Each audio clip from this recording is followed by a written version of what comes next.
Let's welcome on board then the MD and CEO of Indian Hotels Company, Mr. Puneet Chhatwal. And we also have the MD and CEO of Tata Consumer Products, Sunil Souza, in conversation with Nikunj Dalmia talking about Indian Consumption Vision 2030. Over to you, Nikunj. Mr. Chokhani and Mr. Seth have already said they are the two best stocks to buy. तो session तो खत्म. क्या पूछें अब इसके ऊपर? Definitely जो session के बारे में तो मालूम नहीं, पर वो जो बोले थे वो ठीक था. हम वो हैं जो 2 और 2 5 बना दें.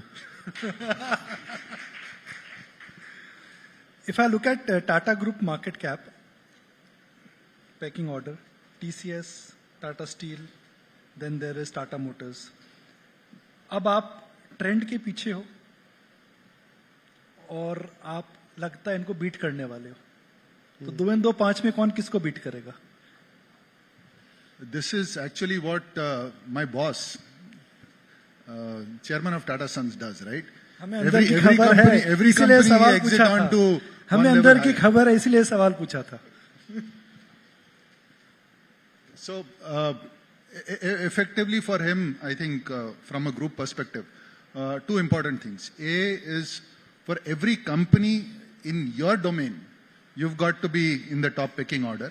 And then within companies also, he's got a very clear perspective of who's got it right and why you should accelerate faster right now.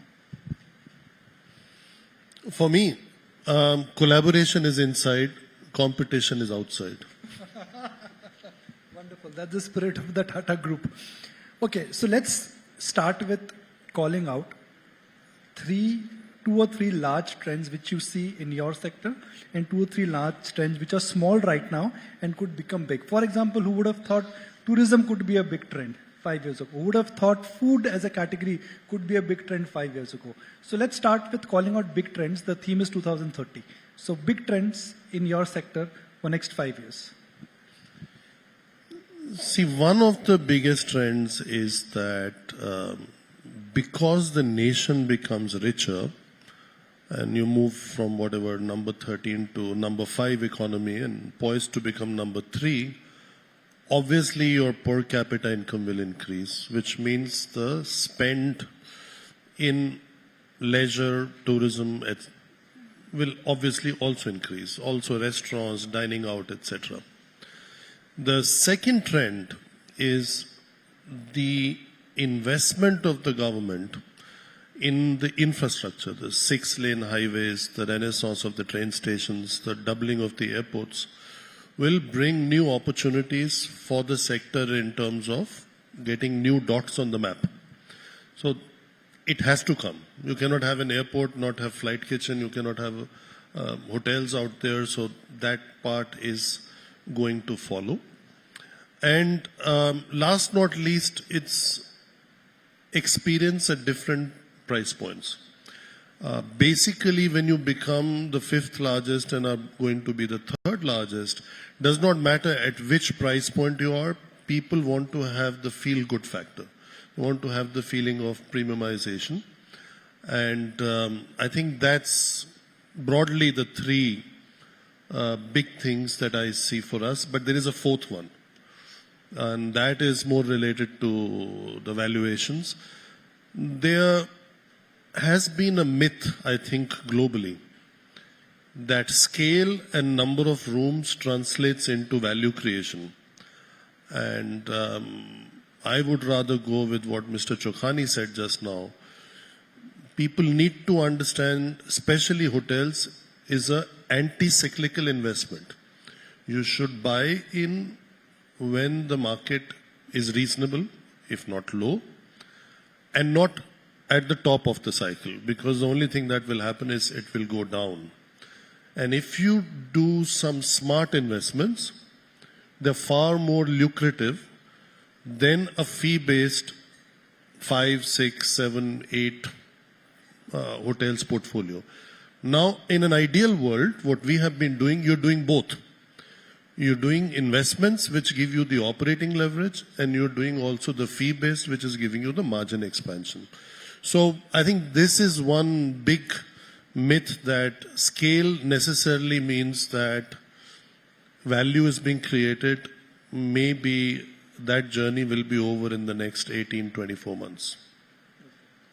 What are the trends you would like to call out? So Nikunj, I would say three broad things, right? A, as GDP grows and per capita GDP grows, I think you will see the entire consumption pattern changing, and I'll come to that. Number two, the consumption pattern changing and people where they buy that consumption, I think that is going to change. And number three, what kind of things they are going to buy is going to change. Now, if I elaborate, right? India is what, $2,800 per capita GDP right now. As income grows, right, and per capita GDP grows, disposable income starts to grow. I would say roughly half of that will go to consume more, but half of that will go to consume different things. And those different things, I think you'll see two big pieces coming out. A is discretionary will take off. I think the previous panel alluded to that also. People will not consume more, but first buy the new TV, first buy a two-wheeler, real estate. I think that you will start seeing accelerating before anything else. That's number one. Number two, movement into services, right? Education, health, all those kind of things will start to happen. And then the whole other consumption basket starts to lift. So that's piece number one. Piece number two is where they buy. I think that you're going to see a dramatic shift. India is the land of the kiranas, right? 8, 9, 10 million kiranas, you take anyone's number. Modern trade is still under index. So modern trade and e-commerce will grow. Now, modern trade, obviously, for most FMCG companies, depending on where you are, between 8 to 12% of sales, I think that will keep inching up. But e-commerce, I think, will grow. And I'll tell you the reason why. I mean, a lot of people would say e-commerce may not grow as fast for FMCG. If you look at global numbers, right? India spends about 5 to 6% of retail spends online. Brazil is 15. US is 25. China is 35. 60% of Indians who are online have never transacted on e-commerce online. In the US and China, the number is 20. Normally, there are four big factors for e-commerce to take off. A, you need physical reach. If I remember the numbers right, distribution costs have been coming down, logistics. Number two, you need digital reach. India's cost per gigabyte is already one of the lowest. Number three, you need financial ecosystems. I think that UPI, fintech is there. The fourth most important factor has yet to kick in. So this story is just about starting off. E-commerce normally tips at $4,000 per capita. When we come there, I think that is when you'll start seeing acceleration on e-commerce. So that's the second piece. The last piece is, Indians are known to be price seekers. I think that whole game is going to change. The whole premiumization story is going to happen. And Indians are going to be value seeking. And I'll say why. My generation, and with all due respect to the panel before me, I think we grew up in an India which was perpetually in recession. You're always scared to spend. Today's generation, which is coming of age, is the generation of liberalization. They've not seen those days, right? When you don't use the same set of clothes all through the school year, don't buy a second one, the same pair of shoes and then put a sole underneath, right? Today's generation is confident, going out, spending on credit, etc., etc. They are very confident to spend. They will not straight away go to premium, but they will look for value. I think this thing of premiumization and price value equation is going to change dramatically. When you say your generation, is Chhatwal a part of your generation or? Guess his age. Broadly in the same ballpark. Guess his age. Anybody can guess Mr. Chhatwal's age? A free Taj room.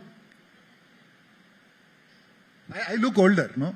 No, I'm just, the simple question is, who's, guess Mr. Chhatwal's age? You celebrated your 35th birthday, right?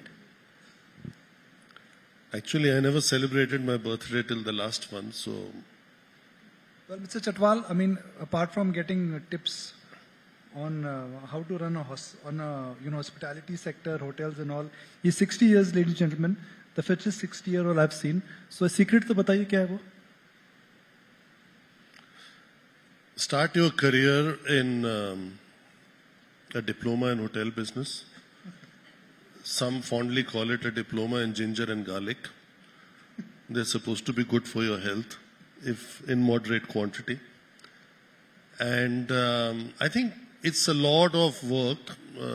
Hotel business means 24/7, 365 days. Christmas, Diwali, New Year, you're always on the job. And I think that's what keeps you fit. And I think so. Most of our people do look very fit, especially at the Taj. Okay. I started my career at the Ashok. There it wasn't the case, but here they do look fit. Okay. My next question is, we've identified 3 or 4 large trends. These are called as mega trends. Now let's look at where the entire competitive landscape would change. If one looks at the sector which you represent, which is the hotel sector, the competitive intensity is suddenly changing. Global chains are talking about setting up new hotels. The sector is growing right now. So up until now, what in a sense was the sector which was on the back burner is now occupying global headline. How do you see the competitive landscape, which is demand and supply in your case, changing for next 3 to 5 years? See, if we heard Sunil carefully, I think my key takeaway would be that value seeker, I would call it, you kind of live for the now and not put an additional soul in your shoes. It's people are spending more money, and the generational change is a very normal thing. When I was growing up, my parents came from the other side. They used to talk about partition. Now, when we were growing up, we had those middle class insecurities. So, as he said, India was, in recession in perpetuity, or that fear of, even though it was not, that fear was there. Now we are only talking about growth, whether it's 7%, 7.5%, 8%, or we are surprised now last quarter was actually 8 and not 7.5 that everyone estimated.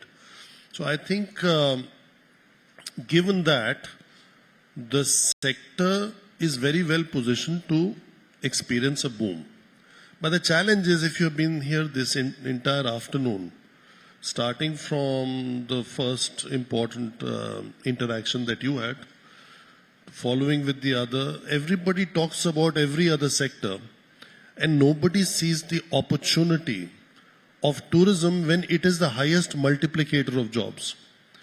If I remember correctly this morning, wanting to wish you 15th anniversary, and I switched on the TV, and I heard one of the persons say that everything is fine, but the biggest fear is India going to be able to sustain employment for that demographic dividend that it has?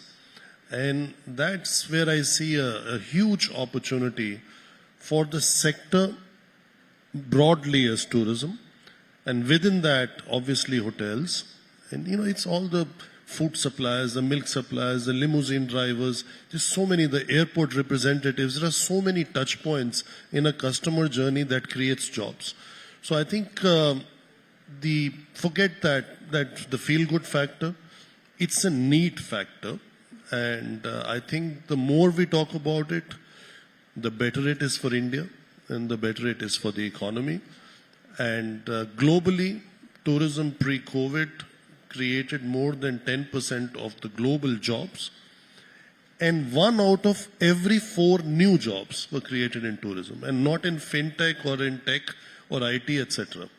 So I think maybe because of where we are coming from, our background, we feel a bit shy about talking about hotels or restaurants or travel or airlines. We rather complain about, the airline fare is increased. The hotel rates are very high. The same people go to the US, pay $1,000 for a room for 1/3 of the service level, and they don't complain. So obviously the international chains see this as a big opportunity, that they know that one day when India gets to that level, the opportunity to earn is a lot. So everybody is interested, and India's role in the global map is very interesting. So they are obviously interested in having that presence. And having worked for the global majors, I do understand that how they operate, but itna aasan nahi hai. It's India. We can do a better job. Great to hear that. Okay, Tata Consumer, from being a tea company to diversifying in water, now multiple products from makhana to oil, just about every major unorganized category you are now trying to, focus on. In terms of innovation and in terms of new product category, 3 years from now, how will Tata Consumer be different? So, Nikunj, overall, the opportunity that India presents, I mean, irrespective of the category that you look at, I mean, forget FMCG. I mean, it was quoted saying the penetration of cars in India, right? Two-wheelers is, if you benchmark Southeast Asia, we're half of them. Tea, the sector, yeah, you called us a tea company, but even in tea, 1/3 of tea is still unbranded. It's still a long way to go. So irrespective of which track you take, there is huge growth opportunity. I would say in two big pieces. One is premiumization is going to be a big focus, and the second is the price value equation, right? So you've got to be very clear when you're crafting your whole product portfolio. You've got to be playing in segments which offer that either the premiumization or the price value equation. Now, if I talk of premiumization very clearly, it has to be brand, it has to be innovation, it has to cater to the health and wellness convenience pieces. So you've got to play those. So we're looking at Tata Tea 1868, which is catering. Yeah, right now it's small, but I think it will grow significantly. We've entered coffee in very, very different formats, including micro lots, including flavored, freeze-dried pods, etc. So one is the premium piece. Second is the price value equation. Now, price value equation again, if you take pulses, if you take makhana, etc., these are broadly commodities, but there is a price value equation to that commodity. And the reason is because as long as you provide differentiated value even within a commodity and put it in a proper brand and build the emotional connect, the consumer is willing to pay. The only thing is you've got to modify your business whole model to make sure that you're able to make money in that segment. Now, that can come with different things. So in commodity spaces, I wouldn't put big capex. I would leverage other co-manufacturing with spare efficiencies, and therefore that's number one. Number two, I would look for where are the inefficiencies and go to the end point and therefore start working cost backwards. Number three, freight and logistics is a big thing. So when you look at categories like pulses or basin or water, I mean, freight is a very, very significant. So distributed manufacturing plays a big thing. And lastly, even with across any category when you play, you need to tier this thing. So even at, I mean, whether it's Tata Tea Gold at the highest end or Tata Tea Agni at the lowest end, there is a 10 rupee play. And then there is a 50 gram, 100 gram, there is a 10 rupee. The grammage is different because there is that consumer who always wants that. So across this thing, it will be premium and price value equation categories, categories of scale, and categories where we can create value. And the best part is India, while I said it's a price value play, I think there has been enough demonstrations that even in this market, historically companies have made money. I mean, I think the previous panel alluded to it. Unilever, if I remember right, Hindustan Lever return on assets is about 50% more than the global parent, return on assets, right? Nestle, India's margin is about 40% more than the parent, right? You might call this a low price value market, but there is, if you structure your business models right, there is enormous value to be had. Okay. Now, Manish Bhaiya is here, so he's a word which he uses always, dhamal hone wala, right? Let's assume that India's GDP doubles by next 6 to 7 years, which is where we are headed. In that kind of a scenario where India's GDP will double, the per capita will go up, binge consumption will move higher, premiumization will go through. What kind of scenario do you forecast and you envisage for Tata Global? So Tata Consumer, inherently, we want to be among the top players, right? If you look at today, depending on how you classify listed companies, we are between 5 and 7, right? We want to be in the top 2, top 3 companies, and therefore we have to outgrow the industry. whichever category we are playing in, we want to outgrow the industry and make sure we are creating value at this thing. We will be a multi-category company, but make sure that we are creating value in everything that we do. What could happen to Indian hotels if the GDP doubles in 6 to 7 years? Wow, I think first thing we can proudly say is that today Indian hotels revenue or EBITDA or market cap or whatever variable, number of rooms, number of destinations that we cover is possibly us equal to the others put together. So I think we don't need to wait there for 3 years. I think we are on that roll and we will keep moving in that direction. I think very importantly is how to be fit for future and how what Mr. Chokhani said was very interesting, and I repeated that already, that I find that it resonates. But how not to make mistakes when you are not having net debt, when you are, for our standing, we are cash rich.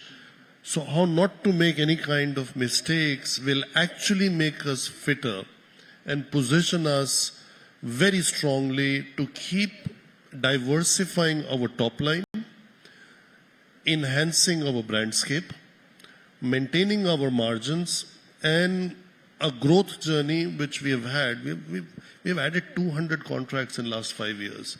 The company was 115 hotels in its first 115 years, and in the last 5-6 years is added 200 of which 90 have opened and the rest is in pipeline. I think this show can go on. It will go on, and I remain optimistic that we are in for a very good run. So if I say that for next 3 to 5 years, the trend in the hotel industry is not bullish but very bullish. Demand will be more than supply. Pricing power is with the hotel industry, and the kind of recovery what we've seen in terms of margins and other aspects for Indian hotel, it will continue. I think the guidance that we have given, we stand by it, and that we will open 25 hotels. We'll have a double-digit growth on top line. That we will maintain our margins. All that is there. That is in public domain. That guidance. But more importantly, I think what I said will change is, although we might have learned hoteliering from the West, this might be a game-changing time in 3 years from now, when we might be the leaders of hospitality in the globe, where maybe top of the top 10 brands in the world, maybe 3 come from India. And we would be definitely one of those. Kya baat hai. Taj is already right up there in terms of a brand survey. I just read it last week. Yeah, for the audience, I think in the last 4 years, in all sectors in India, Taj has been rated as the strongest brand by Brand Finance, and also as the world's strongest hotel brand. We got it last week for the 3rd time in last 4 years. So I think this is a big change. We were not even among top 50 5-10 years ago. Our increase in brand value, estimated by this most influential brand rating agency, is 45% in a year. So I think that change is happening. It's a huge change. Of course, we were always the Taj and we always did what we could. But something changed in COVID, as I said. The prices went up in the rest of the world. The service quality went down. The people left the sector because of the way they were treated. If they are treated, the associates, or your people, the way we expect them to treat the guests, maybe this would not have happened. So they left that field for us to play. Or I wanted to call the RBI governor not as a batsman. I wanted to call him the wicket keeper. So there was no wicket keeper. Whether there is an edge or not an edge, you can just keep scoring runs. If the bat doesn't hit the ball, it goes for 4 byes, right?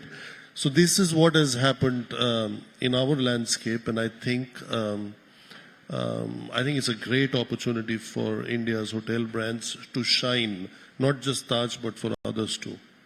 So nice to hear that. Okay, let's talk about the way you're growing. You've just made acquisitions and you've done a string of acquisitions. Will that be your growth strategy for next 3 to 5 years, that organically you will grow, but in order to really take that leap forward, you would be acquiring assets? Yeah, so Nikunj, you publicly said that, right? We've dissected, first of all, we'll be a total FMCG company. Right now, we're focused on food and beverage. We very, very clearly identified which are the pillars that we're going to play in, whether it is core, pantry, ready to drink, mini meals, snacking, and then a future portfolio. We said we're going to do that. And even in that, we've identified sub-segments. There are sub-segments we know we can do organically. There are sub-segments we know we cannot do organically. So it will have to be inorganic. But inorganic, again, you cannot time it, right? You cannot say that tomorrow I want to do X, Y, Z. There are opportunities on the market which you don't like, and what you like is not on the market. So you've got to be patient about it. We will grow organically and inorganically. Like, again, similar to Puneet's point, I mean, in the last 4 years, Tata Consumer, we've grown top line at about 12 and net profits about 27, right? We aim to continue this momentum, if not accelerate from here on. Combination of both organic and inorganic. And the other thing I would say is, again, going by the previous panel, you see growth on the horizon. You've got to always have a fine balance between top line growth and margins. Yeah, we are behind on margins, we know that, and we need to improve. And we will continue to improve. But when you start to weigh about, will I go after between the two, growth and margin, I need to improve margins, but how much? I would first prioritize growth and then a slight bit of margin improvement rather than fantastic margin improvement and lower growth. Because growth is here today. If I build that scale, to your point, 3 years, 6 years from now, when the whole GDP is double, if I'm sitting at a sizable scale, I know I can drive margin from there. So in next 3 to 5 years, do you have plans and are you consciously working towards making Tata Consumer in the top quartile in the FMCG space, whether it is in terms of market cap or profits or in terms of margins? Are you consciously trying to take the business in that direction?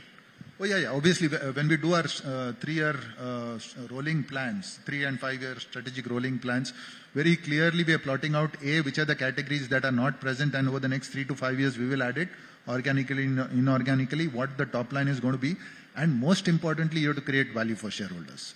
And those values ultimately is in terms of the P&Ls and the balance sheet. And then the market will reward you in whatever form or manner. I cannot dictate what the market will reward. My job is to make sure, or my team's job is to make sure that we deliver the best possible returns to the shareholders. As a CEO, I'm going to ask this common question to both of you. What is the importance of market cap? How does it matter in a boardroom? Why are you looking at each other? So let me put it this way. I would say, again, I'll repeat what I said. Market cap is what the market thinks about you. But that is an output factor. Input factor is what I do to deliver the P&L and the balance sheet. And then the market has to decide what the market cap. It feels good when the market cap goes up, but that's not something you can influence directly. What you can influence directly is day on day, make sure you're selling the right amount, costs under control, delivering the right returns, make sure cash flow is right? After that, it's a derivative market cap. After such a comprehensive, good answer, what shall I add? I can only say something totally different. It feels good when it goes up, but when it is going down, it feels really bad. A lot of CEOs told me that when stocks fell, they became very religious. Now stocks have gone up, they become very spiritual. Is it true? See, I would encourage everybody to be spiritual because we have hotels in 50 plus destinations, totaling 75. In good and in bad times, please try to visit these destinations. They're very nice. And in many places like Tirupati now we have 2 of them. In Banaras we'll soon have We already have 2, but we'll soon have 5. In Ayodhya, we have 3 under development. So, whether it's Ajmer or it's Guwahati, many temples. And I think it's a good time, because when economies get richer, people should become more spiritual. Fear of losing is higher, right?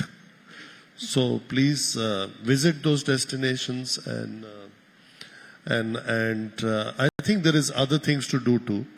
But on a serious note now. Serious note, I have to say that I was so impressed when I last went to Banaras. I've only been twice. When I went the first time and when I went the second time, the change that I saw in terms of cleanliness, in terms of beautification of the place, I mean the whole experience of going into the Kashi Vishwanath temple or the boat ride or the Ganga Aarti, I mean, I would like to actually thank people who supported this, which is called Ganga Seva Nidhi. Already 25 years ago, there was a general manager at the Taj Ganges in Banaras who started that. I wish I could say I did it, no, but it was someone else. But it's a fascinating experience. I mean, you don't have to follow a religion to enjoy that. It's a world-class event to witness that 1 hour of Aarti on the banks of Ganges. But if I have to start summarizing our today's interaction, headline number 1, the sectors which you represent, you think demand is going to outstrip supply in the hotel industry. In the categories which you represent, you are confident of growing higher than what the industry average is. You think we are at the cusp of what could be called as a multi-year consumption boom. There is premiumization which would be applying in both food as a category and hotels as a large category. And in terms of the equation, you don't see too many pitfalls barring some global shocks. So the consumer is young, consumer is hungry, and the consumer is ready to spend. Absolutely. There is only one thing I would like to clarify here. When Sunil talks about food and beverage, it's not the same as in hotels.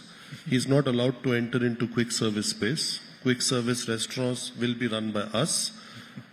He can supply us the water and the coffee and the tea like we have in our hotel rooms, and it should stay at that. And one should remember, collaboration is inside and competition is outside. मैं आपको अंदर की बात बताता हूँ. I was just in a Taj hotel. वहाँ पे ITC की कॉफी थी. You should tell him. पता नहीं कौन सा ताज होटल था. Was it Dalmia by Taj? अब वो बाद में बताएंगे. Final question to both of you. RBI governor said the following: his day starts with Economic Times, ends with ET Now. What about you? My day does start with Economic Times. First thing in the morning, I make sure I have not missed out anything. Does it end with ET Now? That is more important. Depends. I mean, if I watch TV, when I end the day, it would probably be ET Now. Thank you. Why is ET Now your favorite channel? ET Now is the favorite channel because ET Now has always been on the side of Indian hotels, has always provided us a good platform, besides having very charming colleagues like Avan, Aisha, yourself, and you putting me always on the spot. For the audience, once we had a quarterly results thing and he said ki acha revenue record breaking, EBITDA record breaking, we journalists, we have the job of finding out what has not worked. तो अब सब कुछ तो record breaking है, तो छटवाल साहब आप बताइए अब क्या तोड़ने को बाकी है. You are live on TV, you don't know what to answer, right? So I enjoy those moments and thank you for being so natural and bringing the best out of us. Thank you very much, Mr. D'Souza, Mr. Chhatwal. You've been, just such good supporters of ET Now. On behalf of a lot of my, colleagues, a lot of my team members, thank you very much. This journey would have been certainly incomplete without support of Taj and without the chai of Tata tea. Thank you very much, and thank you for finding time for joining us. Thank you. Thank you. Thank you, gentlemen. The rise of Indian brands with the rise with India that we are talking about as a tagline. These 15 years of ET Now, and we're certainly hoping for more growth in times to come. Absolutely. And with that, ladies and gentlemen, the first ET Now Leadership Dialogue comes to a close. We would like to quickly thank our sponsors. It's presented by Capri Loans and co-presented by Jana Small Finance Bank. And we trust you found this event to be an enriching experience. All of you who've taken the time out to be present here, the most influential figures of the business world, both industry and markets, fairly represented, financial industry, all of you. Thank you very much for your participation and our celebration of 15 years of ET Now, and we'll keep celebrating. We'll keep getting you the best programming ever on business news. Absolutely. You know your destination for financial news. And with that, ladies and gentlemen, we're concluding this wonderful event, and you can all proceed outside for some dinner. Thank you all. Thank you.